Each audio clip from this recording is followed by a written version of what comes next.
Welcome to Season 4 of the Agile Brand with Greg Kihlstrom, where we discuss business agility through customer experience, employee experience, and digital transformation. I'm your host, Greg Kihlstrom. The Agile World podcast is brought to you by TEKsystems, an industry leader in full-stack technology services, talent services, and real-world application. For more information, go to teksystems.com. To read more about the topics discussed on this show, you can go to my website at gregkihlstrom.com and read my latest articles or get a copy of my latest book, Meaningful Measurement of the Customer Experience, now available on Amazon and other retailers.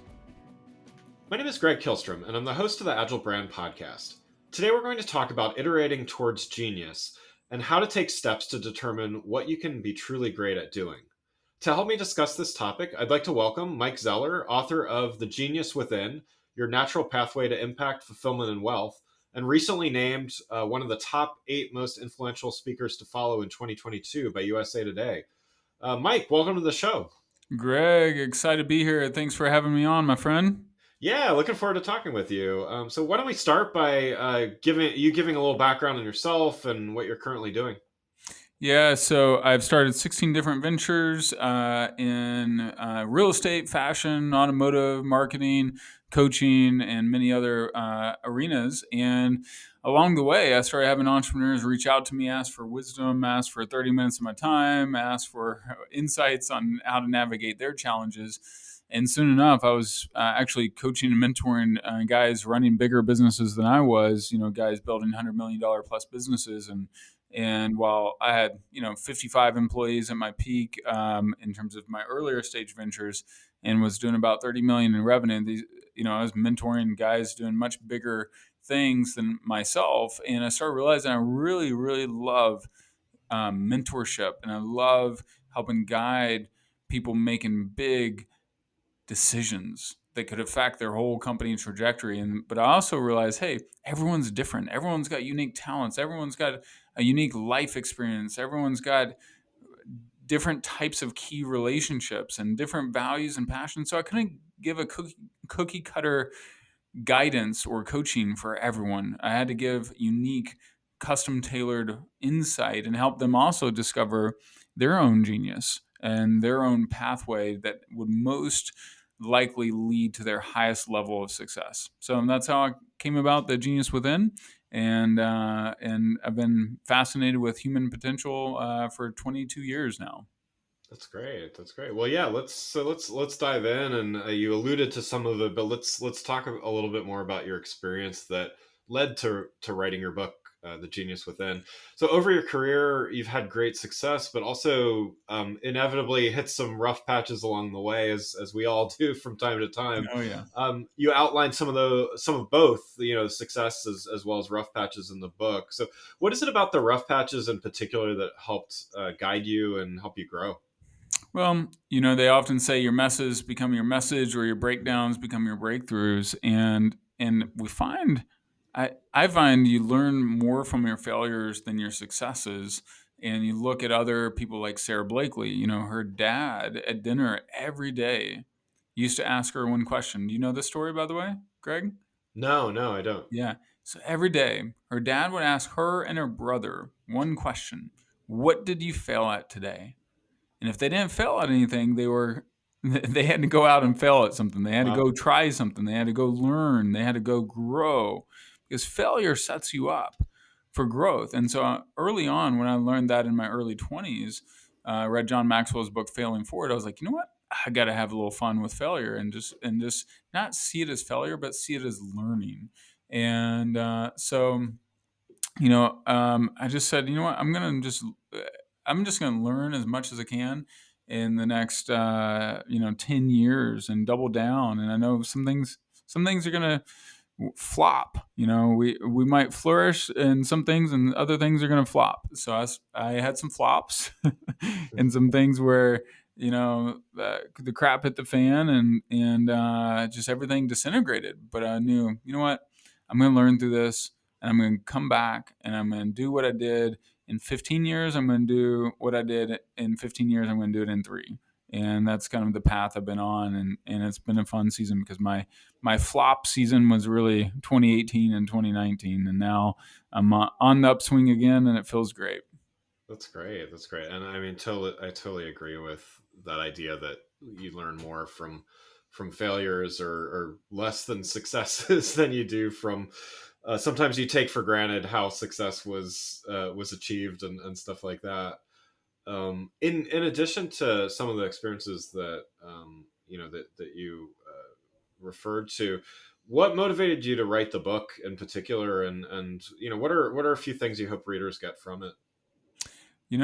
What happens when someone goes through the whole process, invariably, without fail, 100% of the time, they walk away with the greatest clarity they've ever had about their genius because they will have accumulated the most amount of clues about their genius, their gifts, their weaknesses, their strengths, their longings, their passions, their divine whispers, the moments of breakdown that led to breakthrough.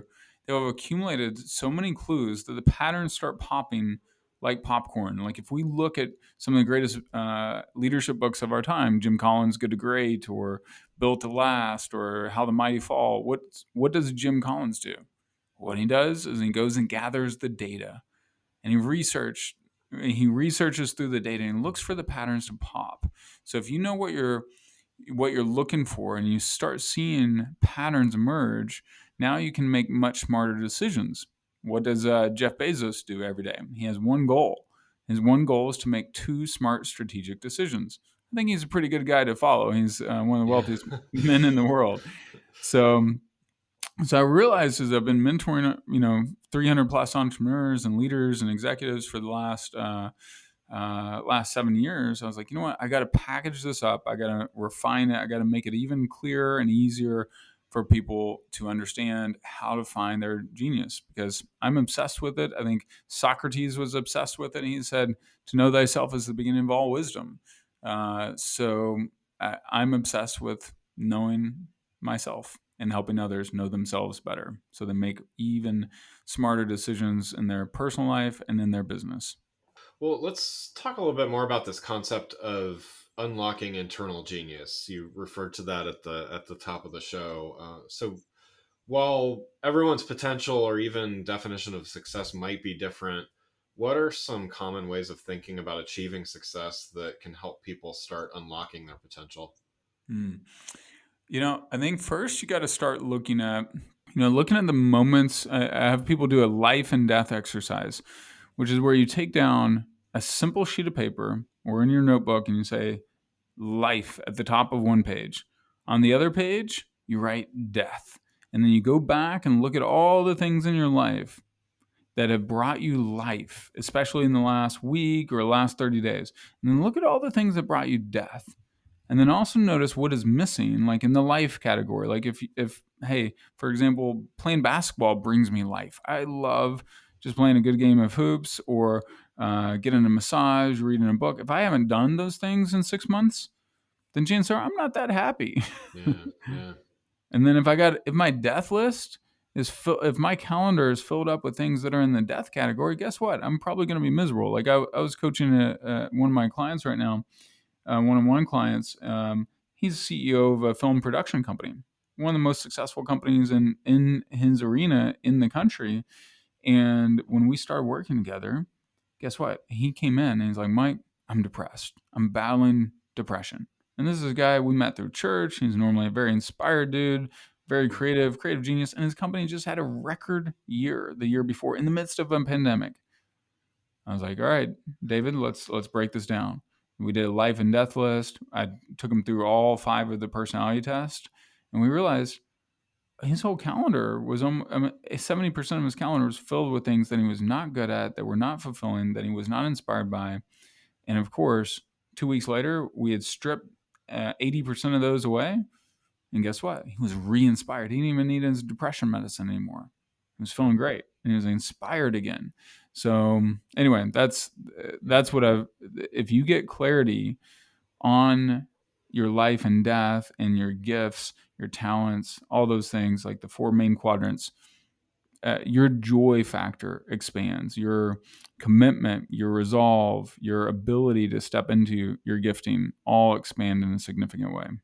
What about that person that um, is kind of even doubting the premise of, their ability to even be a genius. Where do you kind of start with that? And, even if they believe they're good at something, they don't necessarily believe they'll be great at anything. Yeah, one of my favorite stats I learned recently is in 1968, they did a study of creativity, of really the genius level of creativity. And they found that 98% of 4 and 5 year olds scored a genius level on the creative scale. But Huh. then 2% of NASA astronauts scored a genius level on human creativity. Wow. And the reason is because, as we, especially when you think of typical educational institutions, what happens is we're trained to be aware of what we're not good at. School system is like, oh, you got red marks, like get average at everything, do decent at everything. Oh, you suck at math, well, you need to get a tutor. Instead of, hey, you're brilliant at film creation or storytelling, why don't you get a tutor for that and double down on that?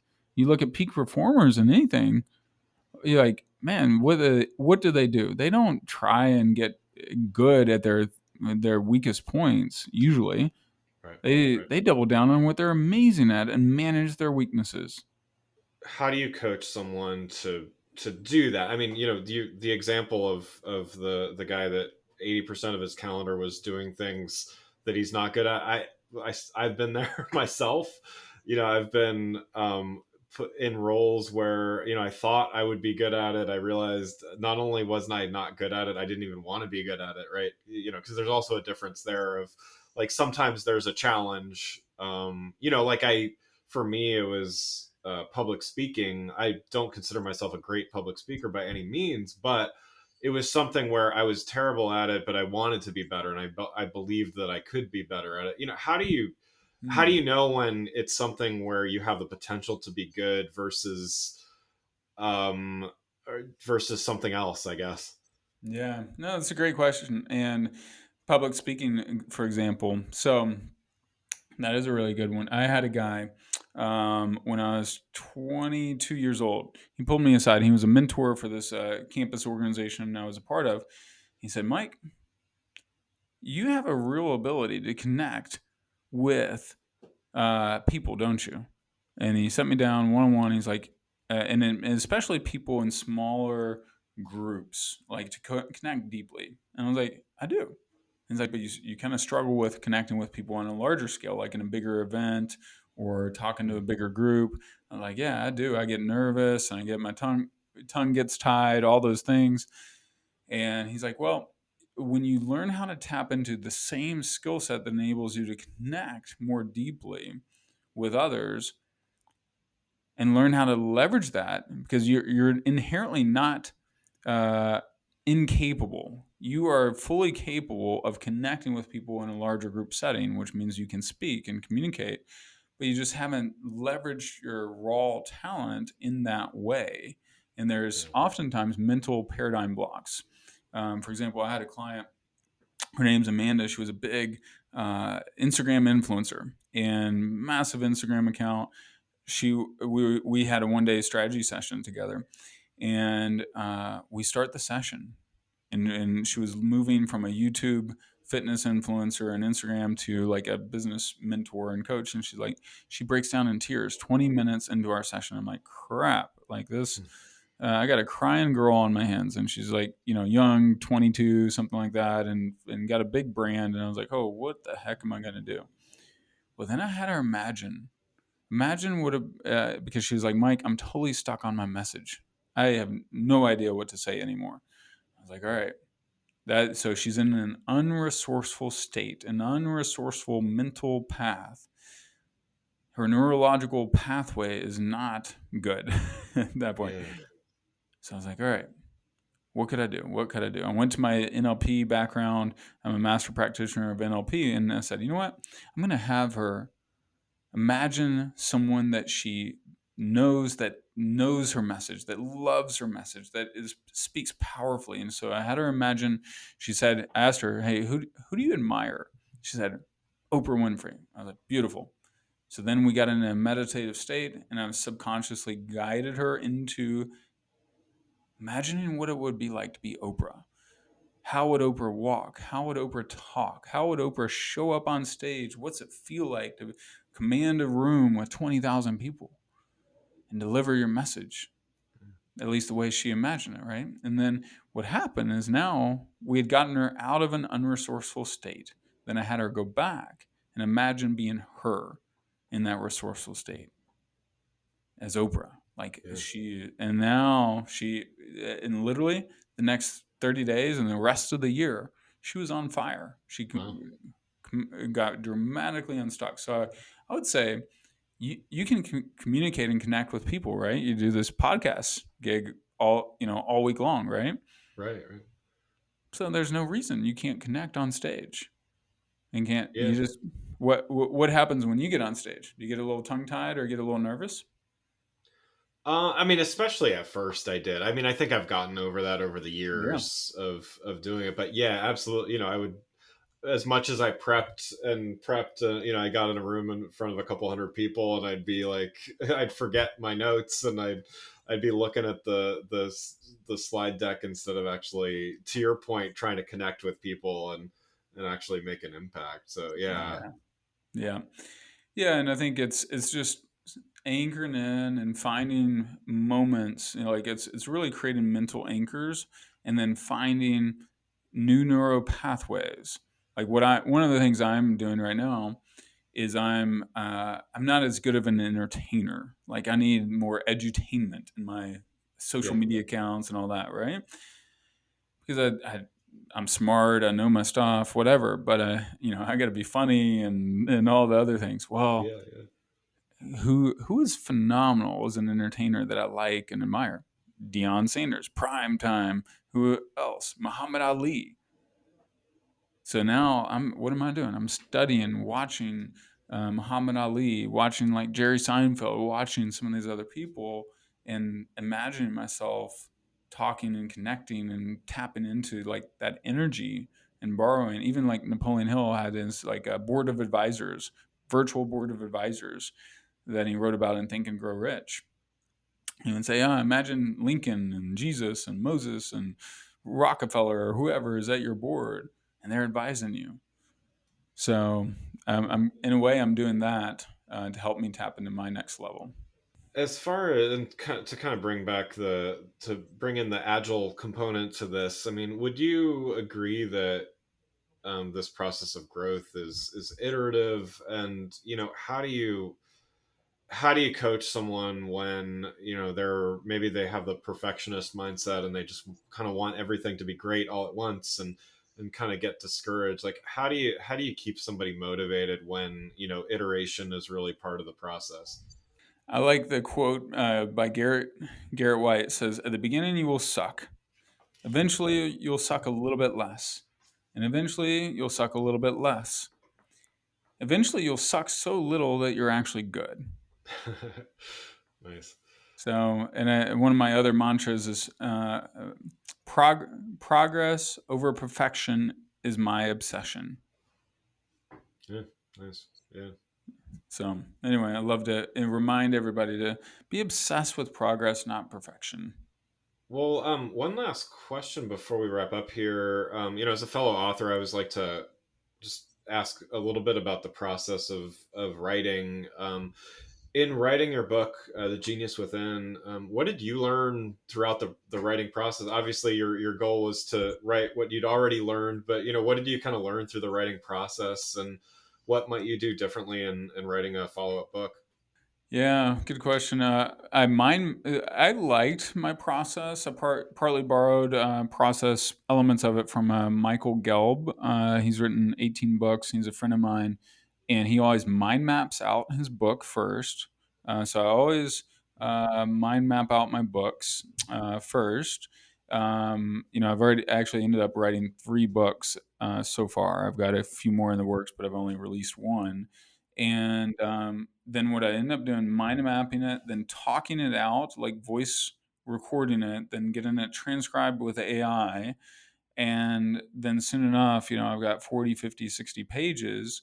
It's imperfect, unedited, but then I've got something. Like, the hardest part is the start, and then, I'm not that great at finishing things, and when it gets detailed, and like, I had someone doing all the citations. I had all the, I wasn't going to cite everything like crazy.